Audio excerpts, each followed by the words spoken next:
അമർഷം ഇടത് യുവജന സംഘടനയുടെ ഭാഗത്തു നിന്നുണ്ടാകാനാണ് സാധ്യത. അത്തരത്തിലുള്ള പ്രതിഷേധങ്ങൾ അവിടെ തുടങ്ങിക്കഴിഞ്ഞു. ജനറൽ ആശുപത്രിയുടെ പരിസരത്ത് വലിയ പ്രതിഷേധങ്ങൾക്ക് നടുവിൽ രാഹുൽ മാങ്കൂട്ടത്തിൽ MLA വൈദ്യ പരിശോധനയ്ക്കായി പോലീസ് സംഘം ആശുപത്രിയിലേക്ക് എത്തിക്കുകയാണ്. അവിടെ തൊട്ടടുത്ത് തന്നെയാണ് മജിസ്ട്രേറ്റിന്റെ വസതിയും.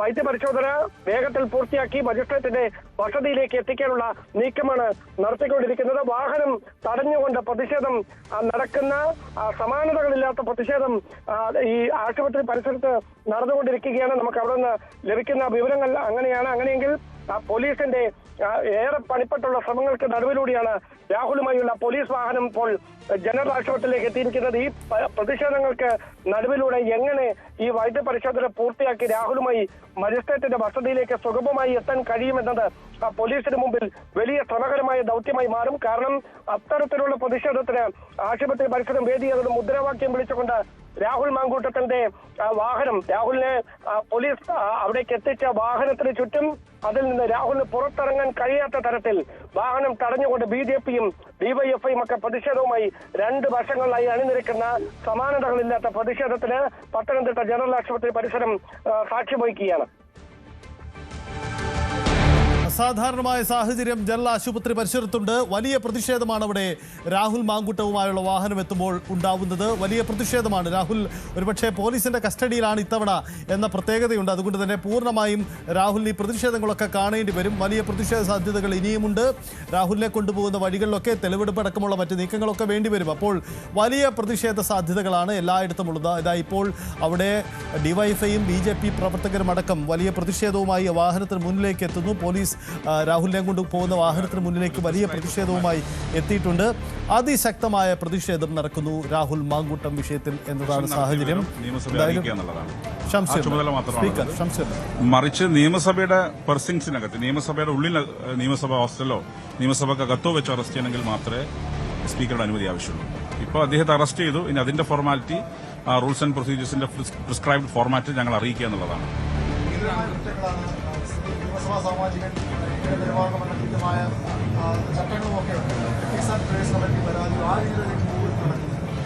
പ്രിവിലേജ് ആൻഡ് എത്തിക്സ് കമ്മിറ്റിക്ക് ഞങ്ങൾ മൂവ് ചെയ്യും. ഇത് സ്വാഭാവികമായി ആദ്യമായിട്ടാണ് ഇത്തരം ഒരു ഗുരുതരമായ ആരോപണം. വെറുമല്ല, തുടർച്ചയായ ആരോപണങ്ങൾ വന്നുകൊണ്ടിരിക്കുകയാണ്. തുടർച്ചയായ ആരോപണങ്ങൾ വന്ന പശ്ചാത്തലത്തിൽ പ്രിവിലേജ് ആൻഡ് എത്തിക്സ് കമ്മിറ്റിക്ക് ഞങ്ങൾ മൂവ് ചെയ്യും. പരാതി കിട്ടിയാൽ മാത്രമാണ്. അത് പരാതി ലഭിക്കുമോ ചില ആൾ വിളിച്ച് ചോദിച്ചിട്ടുണ്ടല്ലോ MLA മാർ. അപ്പോൾ അത് സ്വാഭാവികമായിട്ടും ഞങ്ങൾ ആ നിലയിൽ മൂവ് ചെയ്യും. പിന്നെ ഡിസ്ക്വാളിഫിക്കേഷനും മറ്റു കാര്യങ്ങളും അത് ലീഗൽ പോയിന്റ്, ലീഗൽ എക്സ്പേർട്സുമായി ഞങ്ങൾ ചർച്ച ചെയ്യും. ഇത് ഇത്തരം ഒരു പശ്ചാത്തലത്തിൽ ഡിഫക്ഷന് സാധ്യതയുണ്ടോ എന്നുള്ളത് ലീഗൽ എക്സ്പേർട്സുമായി ചർച്ച ചെയ്തതിനു ശേഷം തീരുമാനിക്കും. അതൊക്കെ കോൺഗ്രസ് പാർട്ടി പുറത്താക്കിയതല്ല. അതിലിപ്പോൾ സ്പീക്കർക്ക് പ്രത്യേകിച്ച് റോളൊന്നുമില്ല. അവരുടെ പാർട്ടിക്ക് ആരെയും പുറത്താക്കാനും എടുക്കാനും തിരിച്ചെടുക്കാനുള്ള അവകാശമുണ്ട്. ഒരു വലിയ പാർട്ടി എന്ന നിലയ്ക്ക് അവരെ പുറത്താക്കി. അതിൽ സ്പീക്കർക്ക് റോളില്ല. ഇപ്പൊ ഞങ്ങൾക്ക് ചെയ്യാൻ പറ്റുന്ന കാര്യം, നിങ്ങളുടെ ചോദ്യം ഡിഫെക്ഷൻ ആണെങ്കിൽ അതിൽ ഞങ്ങൾ ലീഗൽ എക്സ്പേർട്സുമായി കൂടിയാലോചിച്ച് വേണ്ട തീരുമാനമെടുക്കും.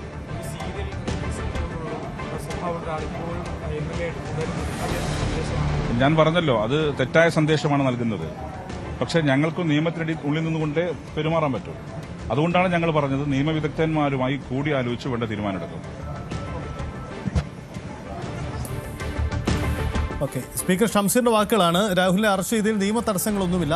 സ്പീക്കറുടെ നിയമസഭയോ പ്രിമൈസസിനുള്ളിൽ വെച്ചുള്ള അറസ്റ്റുകൾക്കാണ് സ്പീക്കറുടെ മുൻകൂർ അനുമതി ആവശ്യം. അല്ലെങ്കിൽ നടപടിയില്ല. ഇത് സ്പീക്കറെ റിപ്പോർട്ട് ചെയ്താൽ മാത്രം മതി. ഇതിപ്പോൾ രാഹുൽ മാങ്കൂട്ടത്തെ വാഹനത്തിൽ നിന്നും പുറത്തിറക്കിയിട്ടുണ്ട് വൈദ്യപരിശോധനയ്ക്ക് വേണ്ടി. അസാധാരണമായ പ്രതിഷേധമാണ് ജനറൽ ആശുപത്രിക്ക് മുന്നിൽ നടക്കുന്നത്.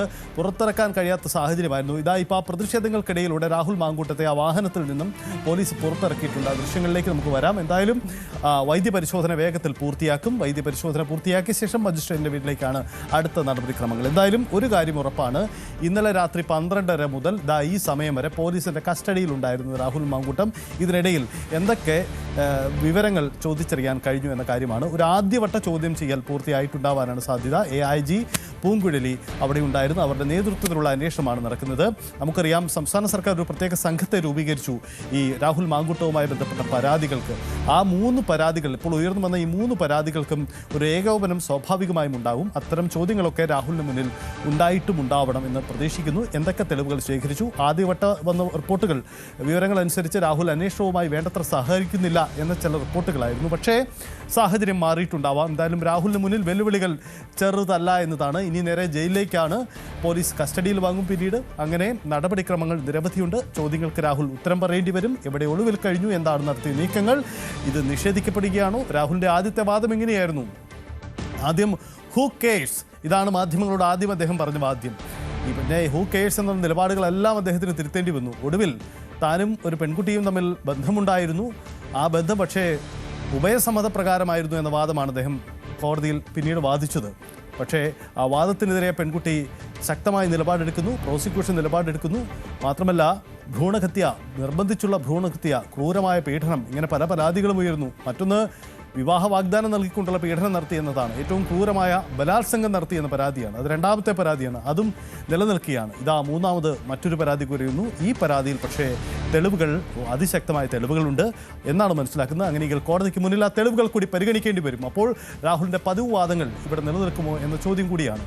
സ്വന്തം പാർട്ടിയും സ്വന്തം കൂടാരവും സ്വന്തം ക്യാമ്പും പൂർണ്ണമായും രാഹുലിനെ കൈവിട്ടോ എന്ന സാഹചര്യമാണ് നിലവിലുള്ളത്. ഒരു ചെറിയ തിരുത്തു കൂടി നമുക്ക് പറയേണ്ടി വരും. അതായത് സമൂഹ മാധ്യമങ്ങൾ പൂർണ്ണമായും രാഹുൽ അനുകൂല പോസ്റ്റുകൾക്ക് ഇടമില്ല എന്ന് നമ്മൾ ആദ്യം പറഞ്ഞതെങ്കിൽ, പക്ഷേ ചില തിരുത്തുകൾ കൂടിയുണ്ട്. രാഹുലിന് അനുകൂലമായ ചില പോസ്റ്റുകളൊക്കെ ഇപ്പോഴും പ്രചരിക്കാൻ തുടങ്ങുന്നുണ്ട്. ഇതിനു പിന്നിൽ ഒരു രാഷ്ട്രീയ ഗൂഢാലോചനയാണ്. അതുകൊണ്ടുകൂടിയാണ് ഈ നീക്കമെന്ന വാദം ഉന്നയിക്കുന്ന ചിലരെങ്കിലുമുണ്ട്. ഇതൊക്കെ ഒരു പെയ്ഡ് പോസ്റ്റുകൾ തന്നെയാണോ എന്ന കാര്യം തന്നെ ആവാൻ സാധ്യതയുണ്ട്. ശബരിമല സ്വർണ്ണക്കൊള്ള വിവാദം മൂടിവെക്കാൻ ബോധപൂർവമായി ഉണ്ടാക്കിയതാണ്, ഓൺലൈൻ വഴി ഗർഭമുണ്ടാക്കി എന്ന ആക്ഷേപം ഉന്നയിക്കുന്ന പെയ്ഡ് പോസ്റ്റുകളൊക്കെ പുറത്തു വരാൻ തുടങ്ങിയിട്ടുണ്ട്. ഇനിയും രാഹുൽ വിവാദം ഉപയോഗിച്ചുകൊണ്ട് തെരഞ്ഞെടുപ്പിനെ നേരിടാനാണ് നീക്കം. അതിൻ്റെ ഭാഗമായാണ് ഈ ആക്ഷേപം എന്നൊക്കെ വാദമുണ്ട്. എന്തായാലും ആ വാദമൊന്നും ഇനി നിലനിൽക്കുമെന്ന് തോന്നുന്നില്ല. കാരണം തെളിവുകളാണ് ഉണ്ടാവേണ്ടത്. രാഷ്ട്രീയ ആരോപണങ്ങൾക്കപ്പുറം തെളിവുകൾ തെളിയിക്കപ്പെടട്ടെ, അത് നിയമത്തിന് മുന്നിലേക്ക് വരട്ടെ എന്നതാണ് പ്രധാനപ്പെട്ട കാര്യം. എന്തായാലും രാഹുലിനെതിരെ കരിങ്കൊടി പ്രതിഷേധമാണ് പാലക്കാട്, പത്തനംതിട്ടയിൽ നിന്നും ഉണ്ടാവുന്നത്. രാഹുൽ ഇപ്പോൾ സ്വന്തം ജില്ലയിൽ, സ്വന്തം വീടിന് സമീപത്ത് തന്നെ ഈ കേസിൻ്റെ നിയമ നടപടികൾക്ക്, തുടർ നീക്കങ്ങൾക്ക് വിധേയനാവുന്നു എന്ന പ്രത്യേകത കൂടിയുണ്ട്. നേരത്തെ തിരുവനന്തപുരവും പാലക്കാടും പോലെയുള്ള സ്ഥലങ്ങളിലായിരുന്നെങ്കിൽ ഇത്തവണ ഇതാ ഇവിടെ അദ്ദേഹം സ്വന്തം നാട്ടിൽ തന്നെ ഇതിൻ്റെ അറസ്റ്റും തുടർ നീക്കങ്ങളും വിധേയനാവേണ്ടി വരികയാണ്. അദ്ദേഹം വൈദ്യപരിശോധനയ്ക്ക് ശേഷം രാഹുൽ മജിസ്ട്രേറ്റിന് മുന്നിലേക്ക് എത്തും. മജിസ്ട്രേറ്റ് റിമാൻഡ് ചെയ്യുമ്പോൾ പോവേണ്ടി വരുന്ന ജയിൽ പത്തനംതിട്ടയിൽ ജില്ലാ ജയിലിന് ചില അറ്റകുറ്റപ്പണികൾ നടക്കുന്നു. അതുകൊണ്ട് അത് അടച്ചിട്ടിരിക്കുകയാണ്. അങ്ങനെയെങ്കിൽ കൊട്ടാരക്കര ജയിലിലേക്ക് ആവാം ഒരു പക്ഷേ രാഹുലിനെ കൊണ്ടുപോവുക. അതിലൊരു സ്ഥിരീകരണം വരേണ്ടതുണ്ട്. അങ്ങനെയെങ്കിൽ കൊല്ലം ജില്ലയിലെ കൊട്ടാരക്കരയിലെ ആ ജയിലിലേക്ക് രാഹുലിനെ മാറ്റിയാകാനാണ് സാധ്യത. എന്തായാലും ആ നീക്കങ്ങളാണ്, ആ ദൃശ്യങ്ങളൊക്കെയാണ് ഇനി പുറത്തു വരുന്നത്. എന്തായാലും രാഹുൽ മാങ്കൂട്ടം പോലീസിൻ്റെ പിടിയിൽ ആണ്. നിരവധി ചോദ്യങ്ങൾക്ക് ഉത്തരം പറഞ്ഞേ മതിയാവൂ. വളരെ പ്രധാനപ്പെട്ട നീക്കമാണ് സംഭവിക്കുന്നത്. രാഹുൽ മാങ്കൂട്ടത്തിൻ്റെ വലിയ കരിങ്കൊടി പ്രതിഷേധമാണ്. രാഹുൽ നിയമ സംവിധാനങ്ങളെ മറികടന്നുകൊണ്ട് ഒളിച്ച് നടത്തിയതിനെതിരെ വലിയ പ്രതിഷേധം എല്ലാവർക്കും ഉള്ളത്. എന്തായാലും ഇടതുപക്ഷത്തിനും ഒപ്പം BJPക്കും വലിയൊരു സാധ്യതയാണ്. വലിയ ശക്തമായ പ്രതിഷേധം ഉന്നയിക്കാൻ കഴിയുന്നു. അവർ രാഹുലിൻ്റെ കൊണ്ടുപോകുന്ന പോലീസ് വാഹനം തടഞ്ഞിട്ടുകൊണ്ട് വലിയ പ്രതിഷേധം ഉയർത്തുകയാണ് ചെയ്തത്. ആ പ്രതിഷേധങ്ങൾക്കിടയിലൂടെ രാഹുലിനെ ഇപ്പോൾ വൈദ്യപരിശോധന നടത്താൻ കൊണ്ടുപോകുന്നു.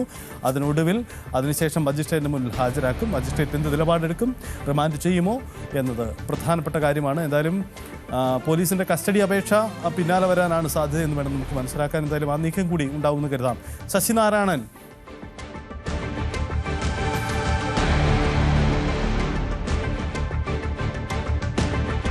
ശശിനാരായണൻ നമുക്കൊപ്പം ചേരുന്നുണ്ട്. ശശിനാരായണൻ, പോലീസിൻ്റെ നമുക്ക് ശശിനാരായണനിലേക്ക് വരാം. എന്തായാലും വളരെ പ്രധാനപ്പെട്ട നീക്കമാണ് നടക്കാൻ പോകുന്നത്. പത്തനംതിട്ടയിൽ വലിയ പ്രതിഷേധം, കരിങ്കൊടി പ്രതിഷേധങ്ങൾക്കിടയിൽ രാഹുൽ മാങ്കൂട്ടം നിയമ സംവിധാനങ്ങൾക്കിടയിലൂടെ ഇപ്പോൾ ഇതാ വൈദ്യപരിശോധനയ്ക്ക് വിധേയനാവുന്നു. അതിനുശേഷം മജിസ്ട്രേറ്റിന് മുന്നിലേക്ക് എത്തും. ഉടൻ തന്നെ ഈ നീക്കങ്ങൾ നമുക്ക് പ്രതീക്ഷിക്കാം. വളരെ പ്രധാനപ്പെട്ട നീക്കമാണ് ഈ ഞായറാഴ്ച സംഭവിച്ചുകൊണ്ടിരിക്കുന്നത്. രാഹുൽ മാങ്കൂട്ടം വിഷയത്തിൽ അറസ്റ്റൊക്കെ നേരത്തെ ഉണ്ടാവുമെന്ന് കരുതിയതാണ്. പക്ഷേ അതെല്ലാം നീണ്ടുപോയി. ഒടുവിൽ മൂന്നാമത് മറ്റൊരു കേസ് കൂടി വരുന്നു. ആ കേസിലാണ് ഇപ്പോൾ അറസ്റ്റ് ഉണ്ടാകുന്നത്. ഇതാവട്ടെ പ്രോസിക്യൂഷൻ, പോലീസും വളരെ കരുതലിലായിരുന്നു, ജാഗ്രതയിലായിരുന്നു. അതുകൊണ്ട് കാര്യങ്ങളൊന്നും പുറത്തു പോവാതെ വളരെ ജാഗ്രത പാലിച്ചുകൊണ്ട് തെളിവുകളൊക്കെ ആദ്യവട്ട ശേഖരണം നടത്തിയ ശേഷം അറസ്റ്റിലേക്ക് പോയി എന്നതാണ് സംഭവിച്ചിരിക്കുന്നത്. അങ്ങനെയെങ്കിൽ കോടതിക്ക് മുന്നിൽ ഈ തെളിവുകൾ പ്രോസിക്യൂഷൻ എത്തിക്കാനുമാവും. അങ്ങനെയെങ്കിൽ ശ്രദ്ധേയമാണ് ഈ നീക്കം. അത് രാഹുലിന് വലിയ കുരുക്കായി മാറുക തന്നെ ചെയ്യും. എന്തായാലും ആ ഒരു കോൺഫിഡൻസ് പൊതുവിൽ പ്രോസിക്യൂഷനുണ്ട്. ഇത്തവണ രാഹുലിനെ കുടുക്കും എന്നതാണ് അവരുടെ വാദം. എന്തായാലും എന്ത് തെളിയിക്കപ്പെടും, എന്ത് എന്ന കാര്യത്തിൽ നമുക്ക് മജിസ്ട്രേറ്റ് എന്ത് നിലപാടെടുക്കുമെന്ന കാര്യം കൂടി അറിയാം. വലിയ ആക്ഷേപമാണ്. അതിജീവിതയടക്കം പുറത്തു വിടുന്ന പോസ്റ്റ് വൈകാരിക കുറിപ്പുകളുമായി രംഗത്ത് വരികയാണ്. അപ്പോൾ ഈ കേസിൽ അറസ്റ്റ് സംഭവിക്കുമ്പോൾ ഇനിയും പരാതിപ്പെടാൻ ആഗ്രഹിക്കുന്ന ആരെങ്കിലും ഉണ്ടെങ്കിൽ അവർക്കൊക്കെ ധൈര്യം നൽകുന്ന ഒരു നീക്കം കൂടിയായി ഇത് മാറുകയാണ്. കാരണം പരാതികൾക്ക് ഫലമുണ്ടാകുമെന്ന സൂചന ഇതിലൂടെ വരുന്നു. സർക്കാർ കേന്ദ്രങ്ങളാവട്ടെ ഈ അറസ്റ്റിനെ അവർ ആഘോഷിക്കുകയാണ്. കാരണം ഇത് പ്രോസിക്യൂഷൻ്റെ ആഭ്യന്തര വകുപ്പിൻ്റെ ഒരു നേട്ടമായി അവർ പറയുന്നു. ഇത്തരം പരാതിക്കാർക്ക് നീതി കിട്ടുമെന്ന ഒരു ജാഗ്രത കാട്ടൽ കൂടിയാണ് ഉണ്ടായത് എന്ന വാദം ഉന്നയിക്കുന്നവരുണ്ട്. അതേസമയം ഈ രാഹുൽ വിഷയം രാഷ്ട്രീയമായി മാത്രം മുന്നിൽ കണ്ടുകൊണ്ട് ഉപയോഗപ്പെട്ടു എന്ന ആക്ഷേപം നേരത്തെ തന്നെ ഉണ്ടായതാണ്. തെരഞ്ഞെടുപ്പ് കാലത്ത്, തദ്ദേശ തെരഞ്ഞെടുപ്പ് സമയത്ത് അത് പ്രതിഫലിച്ചതുമാണ്, നമ്മളത് കണ്ടതുമാണ്. എന്തായാലും അതിനൊടുവിൽ ഇപ്പോൾ വീണ്ടും ഇത് ഉയരുകയാണ്. രാഹുൽ മാങ്കൂട്ടം വിവാദം ഉയരുമ്പോൾ കോൺഗ്രസിൻ്റെ നിലപാട് ഇങ്ങനെയാണ്: ഞങ്ങൾ രാഹുലിനെ എന്നേ കൈവിട്ട് കഴിഞ്ഞു. രാഹുൽ ഇപ്പോൾ സ്വതന്ത്രനാണ്. കോൺഗ്രസ് പാർട്ടിക്ക് ഇതിൽ ഉത്തരവാദിത്തമില്ല. രാജ്യതീരുമാനം MLA സ്ഥാനത്തുള്ള രാജ്യതീരുമാനം എടുക്കേണ്ടത് രാഹുൽ മാങ്കൂട്ടം തന്നെയാണ് എന്നതാണ് അവരുടെ വാദം. ഒപ്പം രാഹുലിനെതിരെ ഉയരുന്ന തുടർച്ചയായ ആക്ഷേപങ്ങളെ സ്പീക്കറും വളരെ ഗൗരവത്തിലാണ് കാണുന്നത്. ഈ കാര്യം എത്തിക്സ് കമ്മിറ്റിക്ക് റിപ്പോർട്ട് ചെയ്യുമെന്ന കാര്യം കൂടി അദ്ദേഹം അറിയിക്കുന്നുണ്ട്. തുടർച്ചയായ ഒരു യുവാവിനെതിരെ, ഒരു MLAക്കെതിരെ ഈ ആക്ഷേപം വരുന്നത് അങ്ങേയറ്റം ഗൗരവമുള്ള കാര്യമാണ്. എന്തായാലും നടപടിക്രമങ്ങളിൽ ഈ അറസ്റ്റിൽ ഒരു വീഴ്ചയും ഉണ്ടായിട്ടില്ല എന്ന കാര്യം കൂടി അദ്ദേഹം പറയുന്നു. കാരണം നിയമസഭയ്ക്കകത്തോ നിയമസഭാ ഹോസ്റ്റലിനകത്തോ വെച്ചോ ഉള്ള അറസ്റ്റുകൾക്കാണ് സ്പീക്കറുടെ മുൻകൂർ അനുമതി വേണ്ടത്. ഇക്കാര്യത്തിൽ മുൻകൂർ അനുമതിയുടെ ആവശ്യമില്ല. മറിച്ച് ഈ അറസ്റ്റിനെ സ്പീക്കറെയും നിയമസഭാ സെക്രട്ടേറിയറ്റിനെയും റിപ്പോർട്ട് ചെയ്യുകയാണ് പോലീസിൻ്റെ ഭാഗത്തു നിന്നും ഉണ്ടാവേണ്ടത്. അത് ഉണ്ടാകുമെന്ന പ്രതീക്ഷയാണ് അദ്ദേഹം പങ്കുവയ്ക്കുന്നത്. എന്തായാലും സ്പീക്കർ AN ഷംസീറാണ് അല്പസമയം മുമ്പ് മാധ്യമങ്ങളെ കണ്ട് ഇക്കാര്യങ്ങൾ വിശദീകരിച്ചത്.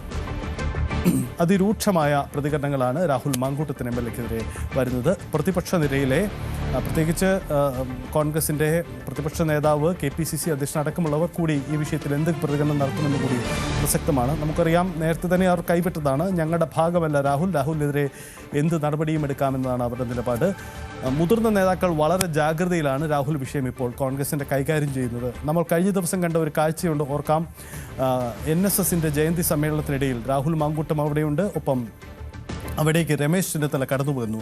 രമേശ് ചെന്നിത്തലയെ കണ്ട് താനിവിടെ ഉണ്ട് എന്ന് പരിചയം പുതുക്കാൻ രാഹുൽ മാങ്കൂട്ടം ശ്രമിക്കുമ്പോൾ അത് കണ്ട ഭാവം നടിക്കാതെ രമേശ് ചെന്നിത്തല കടന്നു പോകുന്ന ദൃശ്യങ്ങൾ നേരത്തെ ചർച്ച ചെയ്യപ്പെട്ടതാണ്. അതായത് കോൺഗ്രസ് നേതാക്കൾ ഞങ്ങൾക്ക് രാഹുലുമായി ഒരു ബന്ധവുമില്ല എന്ന് കൃത്യമായി പറയാൻ ശ്രമിക്കുന്നു എന്നതാണ്. കാരണം രാഹുൽ വിഷയം കൈപൊള്ളിയതാണ്. ഇനി അത് തൊട്ടാൽ ഏറെ ബുദ്ധിമുട്ടുണ്ടാകും. അതുകൊണ്ട് ആ ആക്ഷേപത്തിന് പഴി കേൾക്കാൻ നിൽക്കില്ല എന്നതാണ് അവരുടെ തീരുമാനം. രാഹുലിനെ പാലക്കാട് സ്ഥാനാർത്ഥിയാക്കുക എന്ന തീരുമാനം പിഴച്ചുപോയി. യൂത്ത് കോൺഗ്രസിൻ്റെ അധ്യക്ഷനായിരുന്നു എന്നത് ആ ആക്ഷേപമൊക്കെ അവർ കേട്ടതാണ്. ഇനി കേൾക്കാനില്ല. അതുകൊണ്ട് രാഹുലിൻ്റെ വഴിക്ക് എന്ന നിലപാടെടുക്കുന്നത്. പക്ഷേ ആ നിലപാടുമായി കോൺഗ്രസിന് മുന്നോട്ട് പോകാനാവോ, മറുപടി പറയേണ്ടതില്ലേ ചോദ്യമുണ്ട്. അപ്പോൾ രാഹുൽ ഒളിവ് ജീവിതം നയിച്ചത് കോൺഗ്രസിൻ്റെ സംരക്ഷണയിലാണോ, നിയമസഹായം നൽകുന്നത് കോൺഗ്രസ് നേതാക്കളാണോ? ഇങ്ങനെ വലിയ ചോദ്യങ്ങളും ആക്ഷേപങ്ങളുമുണ്ട്. ഇതിനൊക്കെ ചിലപ്പം രാഹുൽ ഉത്തരം പറയേണ്ടി വരും പോലീസിനോട് കൂടി. അപ്പോൾ ആ കാര്യങ്ങൾ കൂടി പുറത്തു വരാൻ ഇരിക്കുന്നു എന്ന് വേണം മനസ്സിലാക്കാൻ. ഒപ്പം ഇനിയും പരാതികൾ ഉണ്ടായേക്കാം. കോൺഗ്രസ് ക്യാമ്പിനകത്ത് നിന്നും കോൺഗ്രസ് നേതാക്കൾക്കിടയിൽ നിന്ന് തന്നെ പരാതി വരാനുള്ള സാധ്യതയും ചെറുതല്ലെന്നാണ് മനസ്സിലാക്കുന്നത്. അങ്ങനെയെങ്കിൽ ആ നീക്കങ്ങളും നമുക്ക് പ്രതീക്ഷിക്കണം. എന്തായാലും രാഹുൽ മാങ്കൂട്ടം MLA, മുൻ യൂത്ത് കോൺഗ്രസിൻ്റെ സംസ്ഥാന അധ്യക്ഷൻ, സംസ്ഥാനത്തെ പാലക്കാട് MLA, കോൺഗ്രസിൻ്റെ ഉയർന്നു വന്നിരുന്ന ഏറ്റവും പ്രധാനപ്പെട്ട ഒരു നേതാവ്, ടെലിവിഷൻ ചർച്ചകളിലെ കോൺഗ്രസിൻ്റെ പ്രധാനപ്പെട്ട മുഖം, പിണറായി വിജയനെതിരെ, സർക്കാർ കേന്ദ്രങ്ങൾക്കെതിരെ ആഞ്ഞടിച്ചുകൊണ്ട് നിലപാടെടുത്തിരുന്ന ഒരു പ്രധാനപ്പെട്ട മുഖം ഏറ്റവും വലിയ രീതിയിൽ ഒരു കേസിൽ പെടുന്നു. ലൈംഗിക വൈകൃതങ്ങൾ കാട്ടി ലൈംഗിക കേസുകളിൽ പെടുന്നു. ലൈംഗിക ബലാത്സംഗ കേസുകളിൽപ്പെട്ട് പോലീസിൽ അറസ്റ്റ് ചെയ്യപ്പെടുന്നു എന്നതാണ് സാഹചര്യം. കൂടുതൽ വാർത്തകൾക്ക് News 18 Keralam YouTube channel subscribe ചെയ്യുക.